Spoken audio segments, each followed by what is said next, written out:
Assalamualaikum warahmatullahi wabarakatuh. Eh, Dalam 2 hari ini ada drama eh, politik lah, walaupun kalau rakyat nggak usah terlalu ikut dan pusing-pusing gitu kan. Partai Demokrat ada KLB gitu kan, dan jelas apa nggak tahu gitu kan. Tapi Pak Muldoko, Jenderal Muldoko didaulat jadi ketua umum. Kemudian Agus Harimurti Yudhoyono dan ayahnya eh, berusaha keras untuk membuat bahwa proses itu tidak sah lah gitu kan, tidak sah.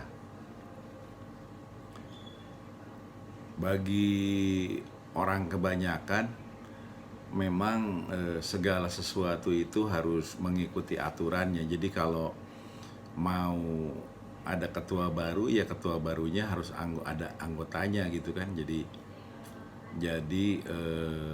itu proses yang normal dan benar sesuai dengan anggaran dasar dan anggaran rumah tangganya. Nah, yang juga kita harus belajar dalam kondisi apapun, itu seringkali terjadi kondisi yang luar biasa. Jadi bahasa sederhananya begini, ketika itu di partai ya, itu di partai. Jadi ketika misalnya dalam situasi tertentu untuk menggantikan presiden itu panjang prosesnya, ujungnya impeachment gitu kan misalnya. Tapi ketika gejolak yang luar biasa tinggi dan gak berhenti-berhenti, presiden yang mundur ya mundur, selesai. Kemudian presiden barunya lagi, itu ada aturannya triumvirat dulu gitu kan, ketika itu mundur, atau wakil presiden yang jadi presiden. Kemudian itu nanti bisa bersidang di MPR gitu kan, jadi ada sidang istimewa. Nah, jadi negara itu nggak boleh buntu.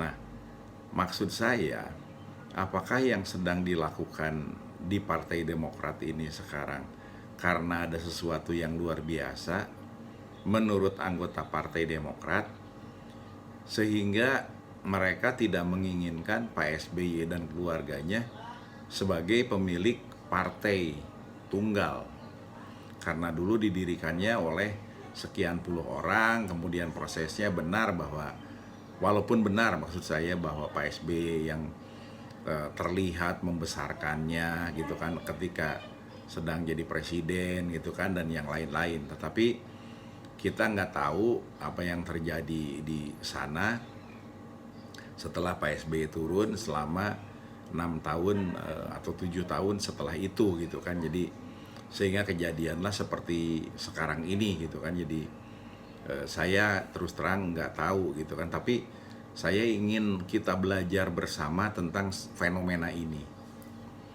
Jadi bukan berpendapat salah benar, tapi marilah kita berpikir, melihat dan mencermati. Juga saya pengen berpendapat mengenai fenomenanya. Nah, kalau kita lihat secara proses lanjutannya setelah KLB ini, maka yang berikutnya ini adalah ada di Kemenkumham. Jadi di Kementerian Hukum dan HAM. Apakah Pak Muldoko dengan KLB-nya itu diakui menjadi ketua umum atau tidak? Kalau ini tidak diakui, selesai udah. Kalau diakui, maka hidup. Nah, ketika ini diakui ataupun tidak sebelumnya, bagaimana perintah Presiden Jokowi terhadap Pak Muldoko, kemudian juga terhadap Pak Yasona Lauli, atau Pak Jokowi tidak memerintahkan apapun.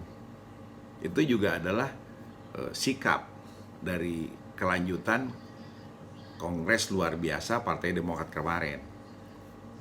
Tetapi ketika 2 minggu lagi dari hari kemarin, itu KLB pengurusnya sudah disetujui, maka dia sah menjadi ketua umum. Berikutnya adalah apakah Pak Jokowi akan tetap memberikan kesempatan kepada Pak Muldoko untuk menjadi kepala sekretariat staf presiden atau mencopotnya saat ini segera sebelum kejadian di Pak Yasona Lawli mensahkan itu, atau setelah Pak Yasona Lawli mensahkan itu, atau membiarkannya sehingga nanti ada dua partai Demokrat itu kan, malah ada yang bercanda, ada Perjuangan, PDP, Partai Demokrat Perjuangan, dan Partai Demokrat Prihatin, P juga dua-duanya.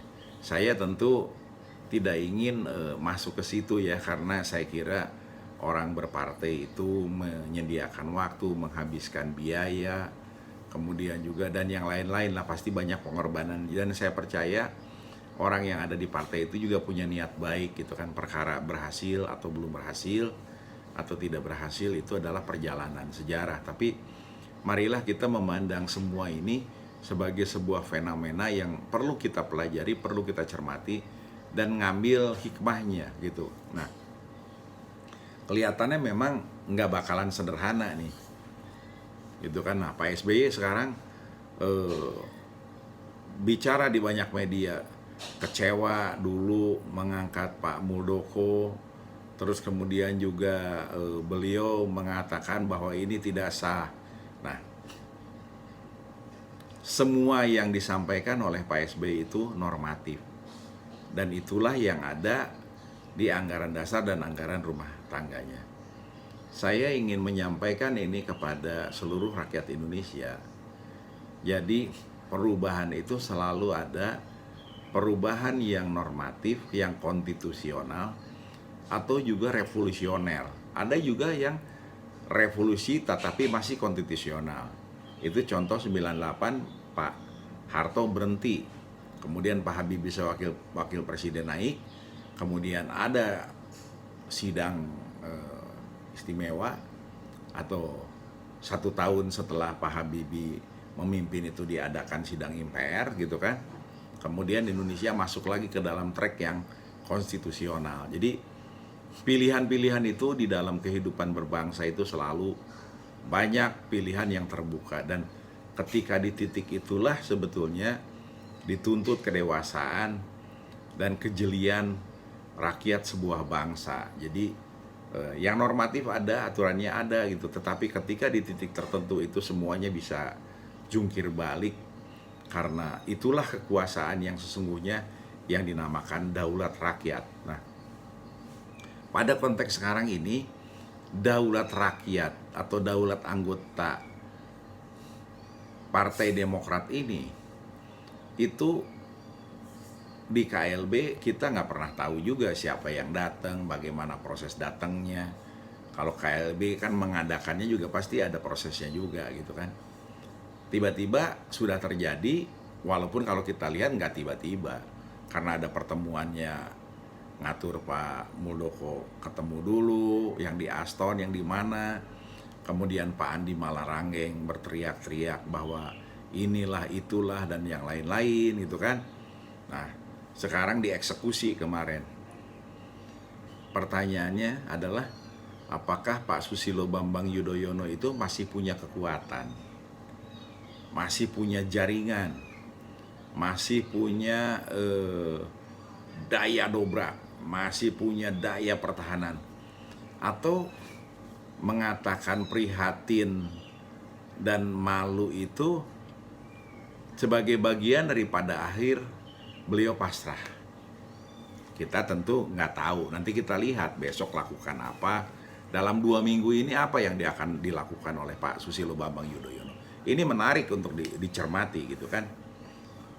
Nah, tetapi di sisi yang lain juga kita belajar juga dari perjalanan sejarah ketika Prabowo Hatta Rajasa maju sebagai calon presiden, diindikasi malahan Pak SBY ini mendukung Jokowi, padahal Hatta Rajasa itu adalah besannya. Ini indikasi ya, indikasi, bisa salah, tapi nanti yang lain bisa bicara, mungkin kemudian juga fakta-fakta akan terungkap. Dan sekarang ketika Demokrat diambil oleh Pak Muldoko misalnya, ketika Pak Jokowi membiarkan, Apakah ini sebetulnya Pak SBY pernah ngasih sinyal ke Pak Jokowi juga? Nih anak gue kayaknya belum cukup siap nih. Udahlah, gue bikin skenario seperti ini aja gitu kan. Bicara dengan dengan Pak Jokowi, bicara dengan Pak Muldoko. Sehingga dilakukanlah itu oleh Pak Muldoko di dalam rangka menjaga proses yang tanda petik ya, apakah ini untuk Pak Muldoko maju di 2024 atau Demokrat ini diamankan supaya pemerintahan lebih solid. Kita nggak tahu persis, ini analisis dari luar nih. Nah, tetapi kembali lagi, ini semua juga ada yang bilang nggak hanya itu. Kenapa? Karena di 2009 itu Pak Yusuf Kalla betul-betul siap untuk mendampingi lagi Pak SBY.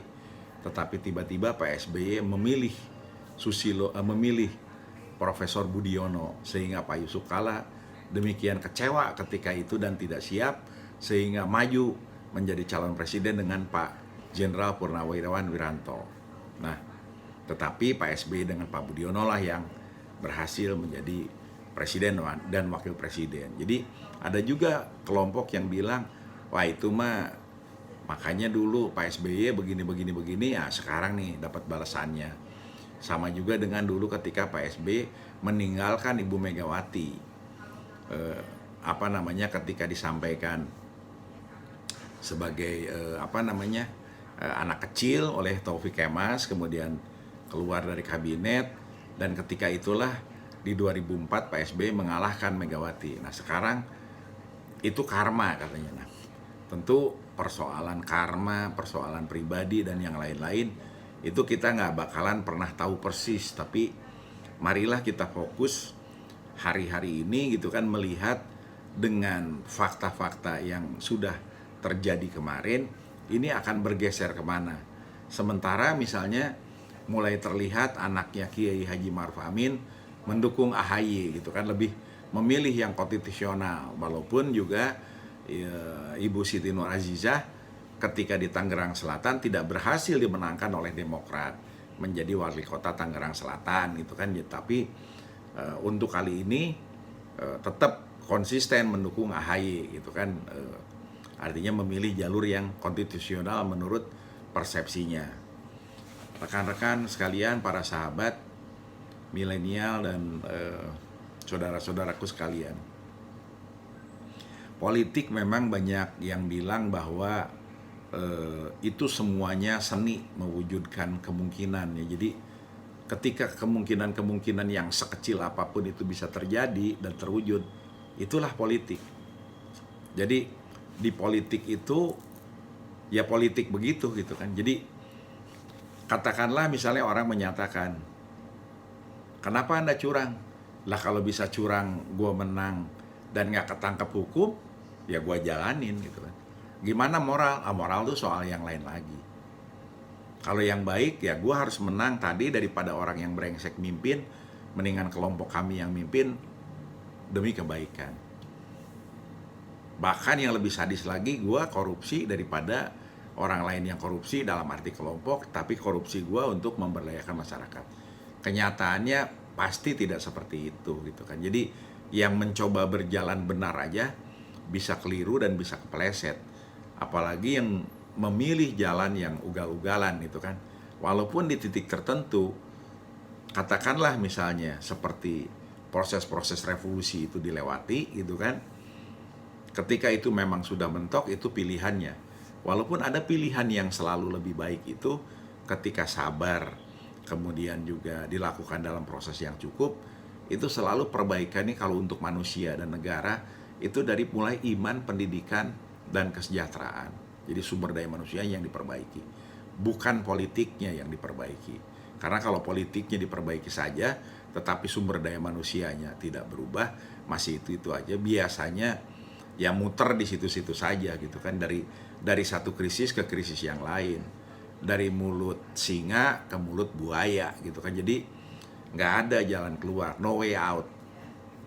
Nah kembali lagi, mari kita cermati apa yang akan dilakukan oleh Pak SBY dan kelompoknya, juga AHY gitu kan, dan apa yang akan dilakukan oleh Pak Muldoko dan kelompoknya. Kemudian juga mari kita lihat Pak Jokowi bersikap seperti apa, kemudian Pak Yasona Lawli bersikap seperti apa, kemudian Menteri Dalam Negeri Tito Karnavian bersikap seperti apa. Nah, proses selanjutnya pasti ini menjadi sesuatu yang menarik untuk kita cermati.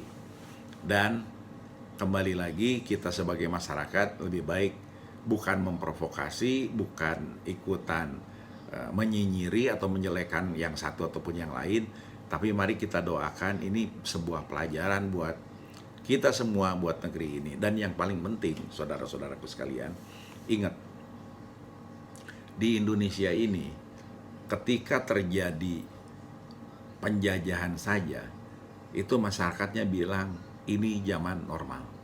Saya ulang lagi, ketika terjadi penjajahan saja, beberapa orang berusaha untuk memerdekakan negeri ini.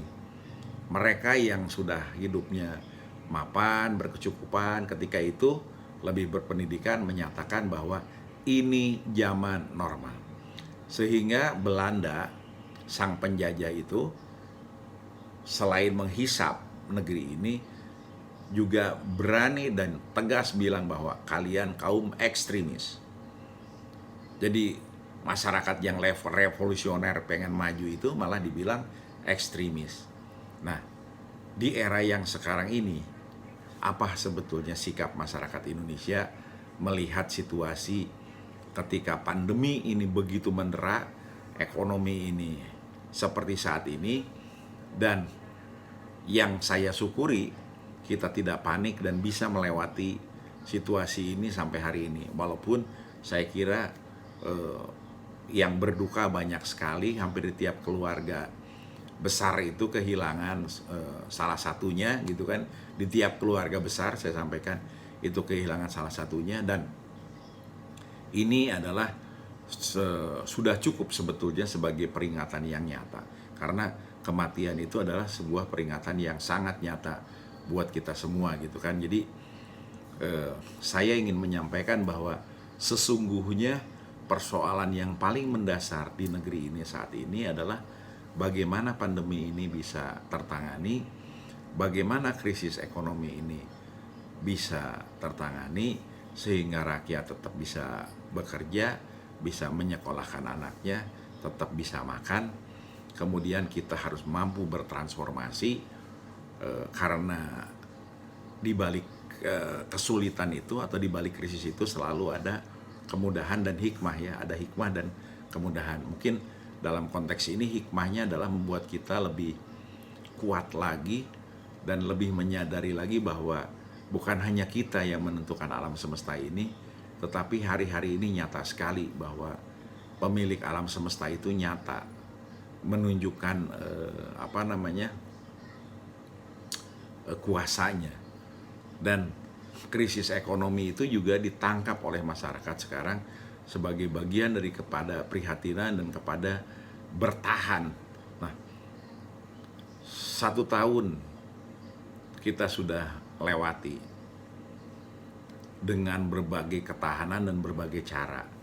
Nah, perlu berapa lama lagi pandemi ini perlu bisa ditangani, kemudian juga krisis ekonomi ini. Nah, dengan kejadian Partai Demokrat ini, pertanyaan berikutnya adalah apakah ini akan menjadi krisis politik atau ini justru akan mengamankan proses politik dan keadaan politik di negeri ini. Ini tentu tidak mudah dijawab dan ini tentu menjadi bagian daripada yang perlu kita jaga dan perlu kita pelajari dalam menghadapi situasi seperti ini. Kemarin malam saya ikut webinar dengan teman-teman Pukat Gajah Mada. Mereka menyatakan bahwa hari-hari ini korupsi itu tidak menjadi prioritas yang akan diselesaikan, sehingga perekonomian lah yang jadi fokus dan prioritas. Begitupun di sisi yang lain, teman-teman korban perampasan tanah sekarang sedang mendesakan agar terjadi adu data supaya berbagai proses perbaikan itu terjadi dan negeri ini bisa bertransformasi ke depan menjadi lebih baik, persoalan-persoalan yang lalu bisa diselesaikan. Nah, dengan berbagai pekerjaan rumah dan kondisi seperti ini, saya kira kita sebagai rakyat Indonesia alangkah baik dan bijak kita mendoakan supaya para pemimpin kita dibukakan hatinya, kemudian juga bangsa ini lebih banyak berbuat kebajikan dan kebaikan, dan dengan kebajikan dan kebaikan yang kecil-kecil itulah yang dilakukan ratusan juta orang ini, mudah-mudahan bangsa ini bisa selamat. Karena tidak ada perbaikan yang mungkin terjadi luar biasa kalau tidak dilakukan secara bersama-sama oleh seluruh negeri ini. Jadi kalau satu hari kita berbuat kebaikan 10 kali saja, dengan ada 260 juta, maka 2,6 miliar kebaikan setiap hari dilakukan. Dan kalau 100 kali, maka akan lebih banyak lagi. Dan kalau itu dilakukan berhari-hari, bertahun-tahun, saya kira insya Allah secara perlahan dan pasti, bahkan bisa jadi sangat cepat sekali, ketika nyampe ke titik akselerasi, bangsa ini akan lepas dari krisis dan kita akan selamat sebagai bangsa dari pandemi dan krisis ekonomi ini. Dan mari kita terus jaga keutuhan negeri ini. Demikian, terima kasih. Assalamualaikum warahmatullahi wabarakatuh.